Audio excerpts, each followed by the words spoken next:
സ്വാതന്ത്ര്യം, ജനാധിപത്യം, ഫാസിസം, പിന്നെ കുടുംബവും. സജി മാത്യു, പടിക്കപ്പറമ്പിൽ.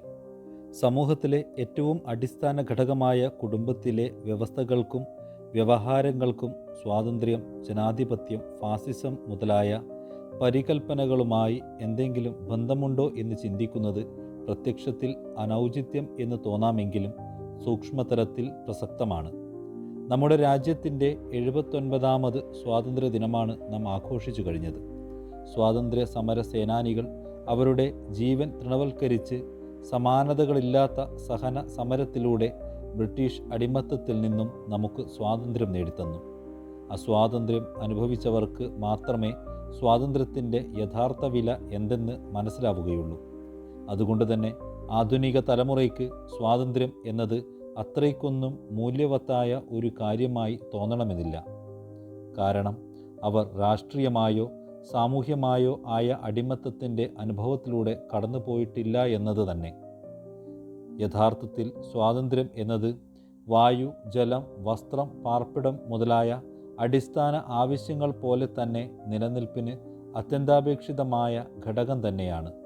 അത് രാഷ്ട്രത്തിൽ അല്ലെങ്കിൽ സമൂഹത്തിൽ മാത്രം ഉണ്ടായിരിക്കേണ്ടതാണ് എന്നാണ് നമ്മുടെയൊക്കെ വ്യവസ്ഥാപിതമായ ധാരണ. സ്വാതന്ത്ര്യവും കുടുംബവും. സ്വാതന്ത്ര്യം എന്ന അടിസ്ഥാന ജീവിത മൂല്യത്തിന് നമ്മുടെയൊക്കെ കുടുംബങ്ങളുടെ ഭദ്രതയുമായി എന്തെങ്കിലും ബന്ധമുണ്ടോ? ഒരു കുടുംബത്തിലെ എല്ലാ അംഗങ്ങൾക്കും അവരവർ അർഹിക്കുന്ന നിലയിലുള്ള സ്വാതന്ത്ര്യം ലഭിക്കുന്നുണ്ടോ? അടുക്കളയിൽ നിന്നും ഒരു വീട്ടമ്മയ്ക്ക് സ്വാതന്ത്ര്യം കിട്ടാൻ ഒരു ദിവസത്തിൻ്റെ ഏത് നാഴിക വരെ കാത്തിരിക്കണം? കുടുംബനാഥൻ അനുഭവിക്കുന്ന സ്വാതന്ത്ര്യം കുടുംബത്തിലെ മറ്റ് അംഗങ്ങളും അർഹിക്കുന്നില്ലേ? സങ്കീർണമായി കൊണ്ടിരിക്കുന്ന ആധുനിക ജീവിത പരിസരത്തിൽ ഈ ചോദ്യങ്ങളൊക്കെ അവഗണിച്ചുകൊണ്ട് മുന്നോട്ട് പോയാൽ കുടുംബത്തിൻ്റെ നിലനിൽപ്പ് തന്നെ അപകടത്തിലാകും. ഒരു കുടുംബത്തിലെ എല്ലാവർക്കും സ്വാതന്ത്ര്യമുണ്ടാകണം. കുടുംബത്തിലെ അവരവരുടെ സ്ഥാനങ്ങൾക്കനുസരിച്ച് സ്നേഹത്തിലും ധാർമ്മിക ബോധത്തിലും അടിയുറച്ച ദിശാബോധത്തോടെ അത് അനുവദിച്ച് നൽകുവാൻ കുടുംബനാഥൻ ബാധ്യസ്ഥനാണ്. കുടുംബാംഗങ്ങളെ കെട്ടഴിച്ചു വിടണം എന്നല്ല ഇതിനർത്ഥം. ഓരോ അംഗത്തിനും അവരവരുടെ വ്യക്തിത്വ സവിശേഷതകൾക്കനുസരിച്ച് ചിന്തിക്കുവാനും പ്രവർത്തിക്കുവാനും അവരവരുടെ താൽപ്പര്യങ്ങൾ സംരക്ഷിക്കപ്പെടുവാനും ഉള്ള സാഹചര്യം സൃഷ്ടിക്കപ്പെടണം. കുടുംബം കൂടുമ്പോൾ ഇമ്പമുള്ളതാകണമെങ്കിൽ അവിടെ സ്വാതന്ത്ര്യമുണ്ടായിരിക്കണം. സ്വാതന്ത്ര്യം എന്നത് ജന്മാവകാശമാണ്. അത് രാഷ്ട്രത്തിൽ, സമൂഹത്തിൽ മാത്രം ഉണ്ടായാൽ പോരാ, കുടുംബങ്ങളിൽ അനുഭവവേദ്യമാകണം. സ്വാതന്ത്ര്യം ഉണ്ടാവുമ്പോഴാണ് ഉത്തരവാദിത്ത ബോധം ഉണ്ടാവുക. അസ്വാതന്ത്ര്യം വൈകാരികമായ സ്ഫോടനങ്ങളിലേക്കും തകർച്ചയിലേക്കുമാണ് കുടുംബങ്ങളെ എത്തിക്കുക. ജനാധിപത്യവും കുടുംബവും. ജനങ്ങൾക്ക് വേണ്ടി ജനങ്ങളാൽ എന്ന് തുടങ്ങുന്ന ജനാധിപത്യത്തെക്കുറിച്ചുള്ള നിർവചനം സുവിദിതമാണല്ലോ. സ്വാതന്ത്ര്യം പോലെ തന്നെ ജനാധിപത്യവും രാഷ്ട്രത്തിലും സമൂഹത്തിലും മാത്രം മതിയോ? കുടുംബങ്ങളിൽ വേണ്ടേ? കുടുംബത്തിലെ ഓരോ അംഗങ്ങൾക്കും അഭിപ്രായങ്ങൾ പറയുവാനും പ്രതിപക്ഷ ബഹുമാനത്തോടെ മറ്റ് അംഗങ്ങളെ ക്ഷമയോടെ കേൾക്കുവാനുമുള്ള മനസ്ഥിതി ഉണ്ടായിരിക്കണം. കൗമാരക്കാരും യുവാക്കളും അത് തീവ്രമായി ആഗ്രഹിക്കുന്നുണ്ട്. കുടുംബനാഥൻ തീരുമാനങ്ങൾ എടുക്കുന്നതിനു വേണ്ടി കുടുംബാംഗങ്ങളുമായി ചർച്ച നടത്തുമ്പോൾ അവിടെ പുലരുന്നത് ജനാധിപത്യമാണ്. അച്ഛൻ, അമ്മ, മകൻ, മകൾ, ജ്യേഷ്ഠൻ, അനുജൻ, അനുജത്തി മുതലായ സ്ഥാനങ്ങൾക്കപ്പുറം ഓരോ അംഗവും സ്വതന്ത്ര അഭിപ്രായമുള്ള വ്യക്തികളായി പരിഗണിക്കപ്പെടുമ്പോൾ സന്തോഷത്തിൻ്റെയും സമാധാനത്തിൻ്റെയും ഊർജപ്രവാഹം കുടുംബങ്ങളിലുണ്ടാകും. മറിച്ച് ഏകപക്ഷീയമായ തീരുമാനങ്ങൾ എടുക്കുന്ന രീതിയാണ് ഒരു കുടുംബത്തിലുള്ളതെങ്കിൽ അതുമൂലം ഉണ്ടാകുന്ന കെടുതികളും ബാധ്യതകളും അപരിഹാര്യമായിരിക്കും.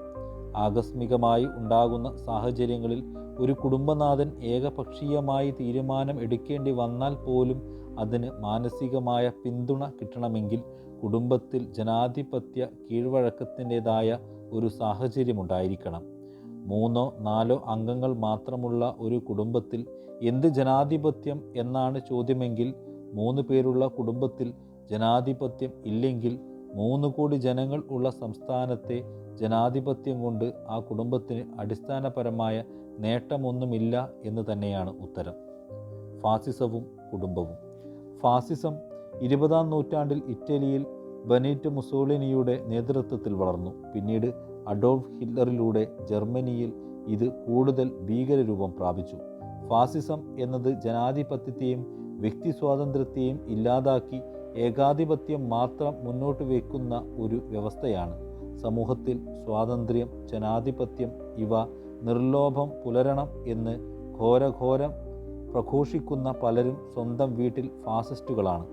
ഫാസിസ്റ്റായ കുടുംബനാഥൻ അല്ലെങ്കിൽ കുടുംബത്തിലെ ഏതെങ്കിലും ഒരാൾ ആ കുടുംബത്തിലെ സന്തോഷം തകർക്കുകയും സമാധാനം കെടുത്തുകയും ചെയ്യും. സ്വന്തം ഇഷ്ടങ്ങൾക്കും താല്പര്യങ്ങൾക്കും മാത്രം പ്രാധാന്യം കൽപ്പിക്കുന്ന ഇക്കൂട്ടർ കുടുംബത്തെ നരകതുല്യമാക്കുന്നു. സ്വർഗരാജ്യം നിങ്ങളുടെ ഇടയിൽ തന്നെയെന്ന് യേശു പറഞ്ഞിട്ടുണ്ട്. മരണാനന്തരം സ്വർഗം ലഭിക്കുന്നതിന് വേണ്ടി നാം നിരന്തരം പ്രാർത്ഥിക്കുന്നു, ആചാരാനുഷ്ഠാനങ്ങൾ അനുവർത്തിക്കുന്നു, പുണ്യപ്രവൃത്തികൾ ചെയ്യുന്നു. എന്നാൽ ജീവിച്ചിരിക്കുമ്പോൾ തന്നെ കുടുംബത്തെ എങ്ങനെ സ്വർഗമാക്കാം എന്ന ചിന്ത മരണശേഷമുള്ള സ്വർഗലബ്ധിയോളം തന്നെ പ്രാധാന്യമർഹിക്കുന്നില്ലേ? യഥാർത്ഥത്തിൽ നാം ബോധപൂർവം സൃഷ്ടിക്കേണ്ട കുടുംബമാകുന്ന സ്വർഗത്തിൻ്റെ ഒരു തുടർച്ചയാകണം മരണശേഷം ഉള്ള സ്വർഗവും. സ്വർഗരാജ്യം നിങ്ങളുടെ ഇടയിൽ തന്നെ എന്നതിന് മറ്റെന്താണ് അർത്ഥം? കുടുംബം സ്വർഗമാകണമെങ്കിൽ വിശ്വാസത്തോടൊപ്പം പ്രായോഗിക തലത്തിൽ സ്വാതന്ത്ര്യവും ജനാധിപത്യവും ഭവനങ്ങളിലുണ്ടാകണം. ഫാസിസ്റ്റ് പ്രവണതകളെ മുളയിലെ നുള്ളുകയും വേണം.